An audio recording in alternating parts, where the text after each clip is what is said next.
The law says if you give a document that is not a replica of what an institution give you, it is called forged.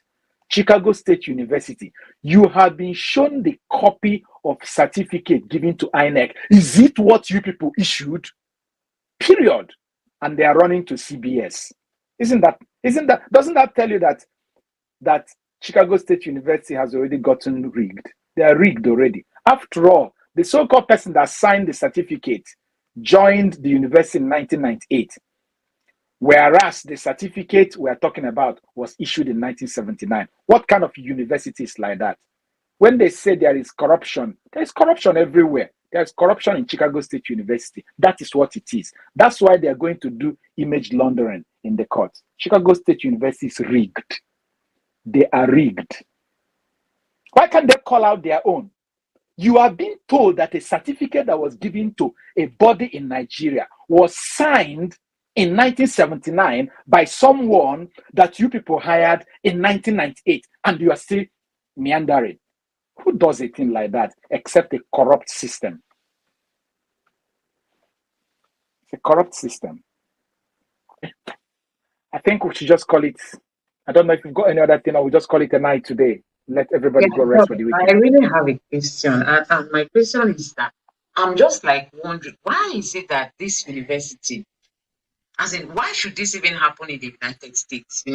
This university coming out to tell us that they don't know where the certificate that was issued to INEC came from. I mean, that was submitted to INEC by the sitting president. They don't know the source. And now they are saying that he graduated from their university. So which certificate did they now issue to him?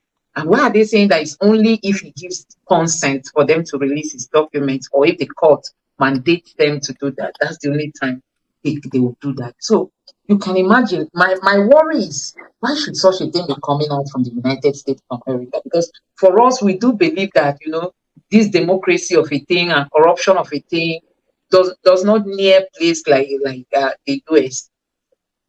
Okay, let me ask you a question. Let me answer you with this question. The US sent their observers to Nigeria during the election. Where is the report of the observation? Where is the report of the US observers? Where is it? At least we saw the one of the EU. So, like our people say, use your tongue to count your teeth. Interest. So does it mean that Atiku is going to lose out from this case? Because as it stands, he has just, limited just a few number of days to meet up with the appeal with the Supreme Court. I mean, submitting his appeal. To the best of my knowledge, Atiku has won. I mean, we need to begin to check this winning in different contexts. Do you understand? I'm sorry to say this. I am sorry to say this, but I'll put it here. It will take God to come down from heaven and warn the judges in Nigeria before they will deliver the righteous judgment. Our judiciary is bought over. It's already rigged. So if that be the case, yesterday I was giving you what I call my own theory, my own conspiracy theory. You've forgotten that it was just yesterday in our show when I said that I feel like what is happening now is that some Supreme Court judges are being auditioned by the Attorney General, who used to be the lawyer defending this case. And they will come. The subject of the audition is prove to me that you have some technicalities that you use to knock off this case. And he's going to select 5 out of the best audition. And he's going to send the names of that 5 to the Chief Justice of the Federation and say, these are the people you put in the panel. And they will eventually come there and dish out what they had auditioned for. So, if that be the case, I'm sorry, people, I don't want to sound pessimistic, but I'm just looking at it literally as it is now. If that be the case, it then means that the more Atiku is pressing the button and they are fumbling right and left, they are exposing themselves, whether in America or in Nigeria.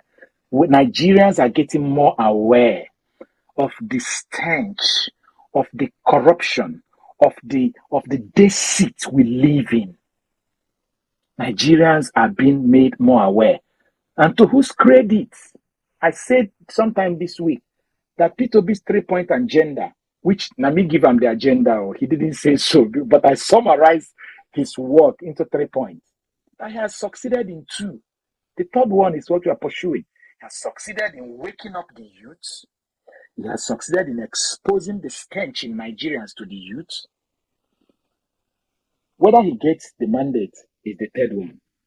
But the thing that God has used Peter Obi to awaken in the youth, 4 years will pass, it will still be there. 8 years will pass, it will still be there. In the next 10, 20 years, this thing Peter Obi triggered in us will grow from being a child to a youth, to a young adult, to an adult, to a stand. The same thing the likes of Martin Luther King Jr., Rosa Parks, them triggered in Nigeria many years ago. And they still are, in America many years ago. And they're still alive, working there till date. The likes of Barack Obama benefited from the struggle of Martin Luther King Jr. Whether they are doing the right thing or not the right thing, the likes of Kamala Harris, them, they're all people who are benefiting from the struggle of a man they assassinated before in his early 40s. So my little children today is going to benefit from the struggle of Peter Obi. Peter Obi may have long gone, but the legacies of Peter Obi will still be there.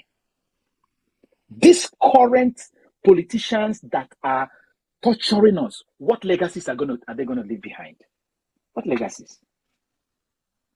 So I don't know. We need to understand this winning in different contexts. And when we look at it that way, then you see that indeed we're winning. Yeah, thank you very much. Actually, more worrisome is the way that our constitution is being abandoned. Just like this section that we have here on the screen that talks about when somebody or a candidate submits a forged certificate.